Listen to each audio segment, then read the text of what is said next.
Un silencio nacional roto, el explosivo enfrentamiento en el Congreso. En la tarde del martes 20 de mayo de 2025, la sala del Senado mexicano en la Ciudad de México zumbaba con la monotonía habitual de las sesiones políticas. Los senadores, agotados por horas de discursos predecibles, ocupaban una sala medio vacía, sus rostros marcados por el hastío. La reunión, un encuentro privado con los miembros de la Junta de Coordinación Política y la Comisión de Seguridad, estaba destinada a ser un trámite más. Una discusión sobre seguridad pública encabezada por Omar García Harfuch, el secretario de Seguridad Pública. Nadie podía prever la tormenta que estaba a punto de desatarse. El ambiente cambió de golpe cuando Harfuch, sin estar programado ni anunciado, pidió la palabra. Un silencio sepulcral invadió el recinto. Nadie se atrevió a interrumpirlo. Con una carpeta negra en la mano, avanzó hacia el estrado con una determinación que exudaba autoridad. Sus primeras palabras cortaron el aire como un cuchillo: lo que voy a revelar hoy no puede esperar ni un segundo más. Los senadores, desconcertados, se enderezaron en sus asientos. Algunos buscaron sus teléfonos, otros se quedaron inmóviles, presintiendo la magnitud de lo que estaba por venir. En sus manos había un informe clasificado, fruto de meses de trabajo conjunto entre la Unidad Nacional de Inteligencia Criminal, la Secretaría de Seguridad Ciudadana y agencias internacionales. No era un simple documento, era una bomba política, supuestamente bloqueada durante meses por fuerzas invisibles. ¿Su contenido? Evidencia de una infiltración sistemática del crimen organizado en las más altas esferas políticas de México durante los últimos 2 sexenios. La revelación heló la sala. Los susurros cesaron, y el peso de las palabras de Harfuch se asentó como una tormenta inminente. Un informe devastador al descubierto.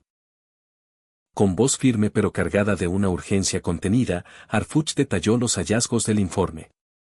Sin señalar nombres directamente, dibujó un cuadro vívido de corrupción con detalles precisos, fechas, lugares y conexiones imposibles de ignorar. Hizo hincapié en 3 estados, Sinaloa, Sonora y Veracruz, donde las autoridades locales, según el documento, habían hecho la vista gorda ante actividades criminales con una consistencia alarmante. En Culiacán, capital de Sinaloa, el informe documentó convoys vinculados al cártel de Sinaloa moviéndose libremente cerca de la sede del gobierno estatal entre julio de 2022 y marzo de 2024.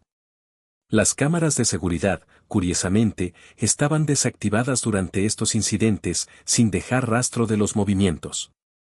En Hermosillo, Sonora, vehículos blindados ligados a operadores del narcotráfico circulaban por zonas oficiales sin ser interceptados, como si fueran invisibles para las fuerzas del orden. En Veracruz, el informe reveló que 12 alertas federales de inteligencia fueron ignoradas deliberadamente, permitiendo que las operaciones criminales avanzaran sin obstáculos. La tensión en la sala creció. Los senadores intercambiaban miradas inquietas, algunos moviéndose nerviosamente, otros clavando la vista en Harfuch. El nombre de Rubén Rocha Moya, exgobernador de Sinaloa y actual senador por Morena, flotaba en el aire como un espectro de sospecha. Las siguientes palabras de Harfuch cayeron como un relámpago: cuando el crimen toca las puertas de los palacios, ya no necesita esconderse. La declaración, cargada de implicaciones, parecía dirigida a un blanco específico. La bancada sinaloense se removió incómoda, su silencio más elocuente que cualquier protesta. Una acusación valiente sacude el recinto. La tensión alcanzó su punto álgido cuando una voz desde una mesa lateral interrumpió, alegando que el informe no estaba autorizado para la sesión. Fue un intento torpe de censura, pero Harfuch no se inmutó. Alzando la carpeta para que todos la vieran, proclamó: el crimen prospera en las sombras de los acuerdos privados. Hoy lo traemos a la luz, como debe ser. Un aplauso solitario rompió el silencio, seguido por otro, y luego una oleada de aplausos, aunque no todos los rostros se unieron.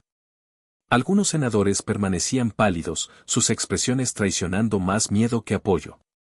La página 17 del informe desató la revelación más explosiva. Escrita a mano con tinta azul, una nota declaraba: hay políticos que no solo fallaron al Estado, lo entregaron. Aunque sin firma, las palabras llevaban el peso de una acusación histórica. Las cámaras, ahora encendidas, captaron a Arfuch sosteniendo la hoja en alto, y en cuestión de segundos, la imagen se viralizó en redes sociales. El hashtag #Arfuch versus Rocha se convirtió en tendencia nacional en menos de 10 minutos, impulsado por publicaciones de medios como Animal Político, Proceso y Reforma.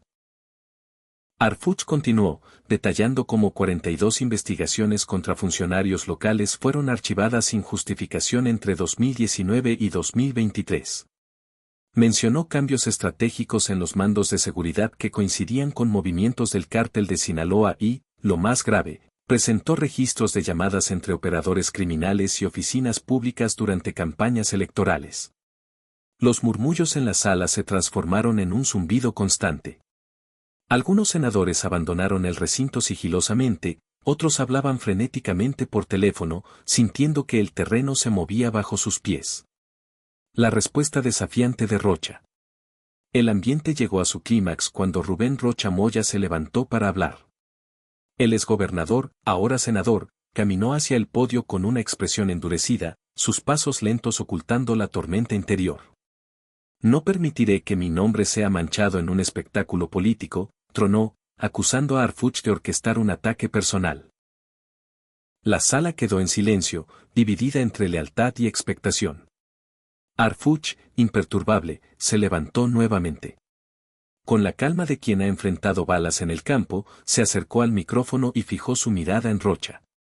Usted no está aquí para defender su nombre, dijo, su voz cortando la tensión como un bisturí.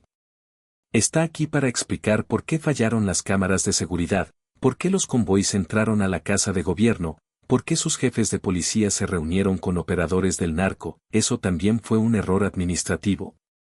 Las palabras resonaron como una descarga eléctrica. El silencio en la sala era tan denso que parecía asfixiante. Las cámaras, ahora enjambres en los pasillos, capturaron cada instante del enfrentamiento. Rocha, visiblemente afectado, intentó responder. Siempre he combatido el crimen. No hay pruebas directas, balbuceó. Pero su voz se quebró, y Arfuch, sin mirarlo más, regresó a su asiento. El intercambio, ahora inmortalizado en video, explotó en línea. En 30 minutos, #Rocha protege al narco se convirtió en la principal tendencia en México en plataformas como X, TikTok e Instagram. Las imágenes de Rocha, sudando y tartamudeando, contrastaban brutalmente con la firmeza glacial de Arfuch. La reacción de una nación. Mientras el video se propagaba, las fiscalías locales en Culiacán, Hermosillo y Veracruz cerraron sus portales web por mantenimiento. En el Senado, las demandas por una comisión de emergencia crecieron, mientras algunos legisladores escapaban por salidas traseras. A las 13:44, el clip del choque entre Arfuch y Rocha sumaba 280,000 vistas y para las 14:30, #Rocha protege al narco dominaba las redes. Los memes estallaron, uno mostraba a Rocha escondido tras un escritorio con la leyenda cuando el narco llama, algunos apagan las cámaras. Otro presentaba a Arfuch de pie, con la frase esto no es política, es justicia pública. Rocha, acosado por reporteros, abandonó el Senado sin declarar, subiendo a una camioneta negra con placas oficiales. Su equipo emitió un breve comunicado negando las acusaciones, pero fue sepultado por una avalancha de comentarios irónicos y capturas del informe. El documento comenzó a filtrarse por completo, compartido por periodistas, activistas y colectivos de seguridad. Zona MX publicó 47 páginas, revelando llamadas interceptadas, mapas de reuniones y transferencias bancarias entre criminales y funcionarios. La periodista Itzel Ríos lo llamó un espejo para la nación, desatando debates en universidades, radios comunitarias y facultades de derecho, donde las clases se detuvieron para analizar las revelaciones. El informe detallaba 57 denuncias ciudadanas, presentadas entre 2022 y 2024 en Sinaloa, ignoradas deliberadamente por las autoridades estatales. No se perdieron ni fueron desestimadas por falta de pruebas.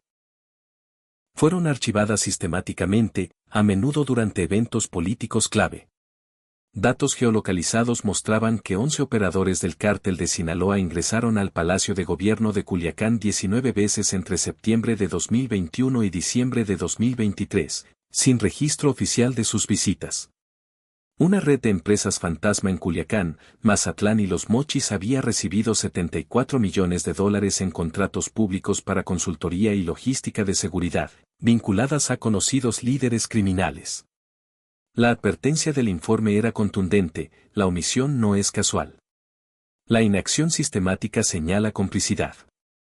Un segundo golpe, el operativo en Guadalajara. Mientras la nación lidiaba con la bomba de Harfuch en el Congreso, otro operativo se desplegó en las primeras horas del jueves 8 de mayo de 2025, en Guadalajara. A las 2:14 de la madrugada, un mensaje críptico, confirmado, más de 11 millones en cocaína incautados por la patrulla fronteriza, desencadenó una misión encubierta. Un grupo de élite conformado por la Guardia Nacional, unidades tácticas de la Sedena y agentes de inteligencia de la SSPC se desplazó silenciosamente por las calles desiertas de la ciudad. Su objetivo, un almacén anodino en la colonia El Verde, disfrazado como Servicios Integrales de Paquetería Z, una supuesta empresa de mensajería. El cateo, ejecutado con precisión quirúrgica, descubrió un cargamento colosal, 60 tambos metálicos con 6 toneladas de heroína negra y metanfetamina cristalina, valuadas en más de $180 millones, listas para cruzar la frontera en 48 horas. La calma inquietante del operativo, sin resistencia, sin guardias, sugería una sofisticación más profunda. Esto no era solo un alijo de drogas, era un nodo crítico en una red criminal nacional. A las 3:12 de la madrugada, en el exclusivo complejo Punta Real, agentes de élite detuvieron a Jesús Alfredo Herrera Godoy, alias El Canelo.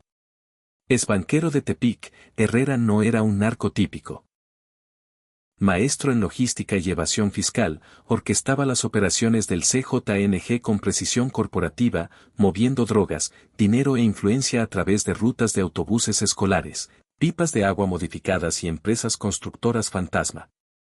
Su celular, protegido con reconocimiento facial, contenía una aplicación oculta que mapeaba rutas, alias y una red comprimida en 6 GB de datos. Su captura fue un golpe quirúrgico al corazón logístico del CJNG. La libreta negra y una red en expansión. El cateo arrojó un hallazgo escalofriante, una libreta negra de piel escondida bajo una loseta removible. Sus páginas, llenas de rutas codificadas, sellos fiscales y símbolos crípticos, mapeaban una red de tráfico multiestatal.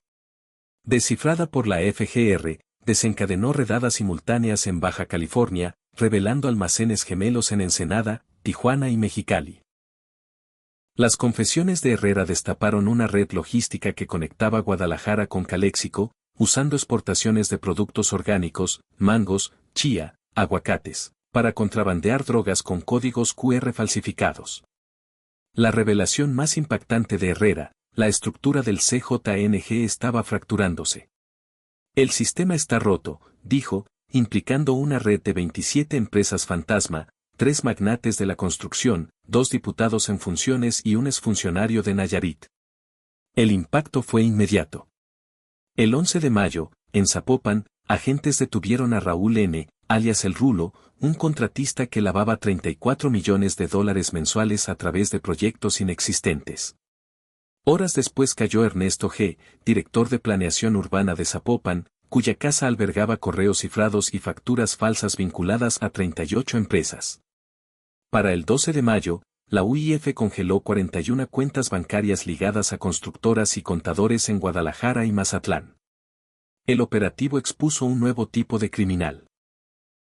No sicarios armados, sino profesionales con traje, ingenieros, burócratas, contadores, que entrelazaban ganancias del narco con obras públicas y presupuestos municipales. Un temblor global. El 13 de mayo, la DEA solicitó la extradición de Herrera, respaldada por 400 páginas de contratos que implicaban a municipios de 4 estados. Los documentos revelaban una economía narco-legalizada, fundaciones falsas, contratos inflados y transferencias de tierras ejidales a empresas de cartón. Mientras funcionarios locales se deslindaban, algunos renunciaron o desaparecieron. Para el 15 de mayo, la ofensiva de Harfuch había desmantelado los pilares financieros y políticos del CJNG. Redadas en Ciudad de México, Monterrey y Tijuana aseguraron oficinas, campañas y cuentas bancarias. Una firma contable en Zapopan, Métrica Capital SC, resultó ser una fachada del CJNG, con bóvedas llenas de contratos firmados por exfuncionarios y una terminal bancaria privada que canalizaba fondos a Panamá y Dubái. La escala del operativo, 114 cuentas congeladas, múltiples arrestos, sugería un gobierno paralelo construido sobre el crimen. El 17 de mayo, la OFAC del Tesoro de Estados Unidos incluyó en su lista negra a 5 fundaciones y 4 consorcios agrícolas vinculados a la red de Herrera, congelando activos por $190 millones en centros financieros globales. El CJ&G, herido pero no muerto, se desplazó a rutas rurales y pistas clandestinas. Harfuch respondió con un cerco nacional táctico, desplegando drones, redadas móviles y patrullas constantes para asfixiar los movimientos del cártel. El despertar de una nación. Para el 18 de mayo, México estaba transformado. Protestas estallaron en el Zócalo, con 4.000 ciudadanos exigiendo justicia y la revocación del fuero. En Culiacán, estudiantes marcharon con pancartas que proclamaban, "El narco ya no gobierna". Las palabras de Harfuch en una entrevista con Canal 11, "Los criminales de corbata son más peligrosos que los que disparan", se convirtieron en un grito nacional, garabateadas en muros y estampadas en camisetas. El informe y las redadas expusieron no solo un cártel, sino un sistema de complicidad tejido en las instituciones mexicanas. Mientras las investigaciones se ampliaban, la pregunta resonaba, ¿podría México desmantelar esta corrupción arraigada, o era apenas la primera batalla de una guerra larga? Las palabras finales de Harfuch al Senado retumbaron, "Busquen a quienes se quedaron callados cuando más necesitábamos que hablaran". La nación, ahora despierta, exigía respuestas y acción.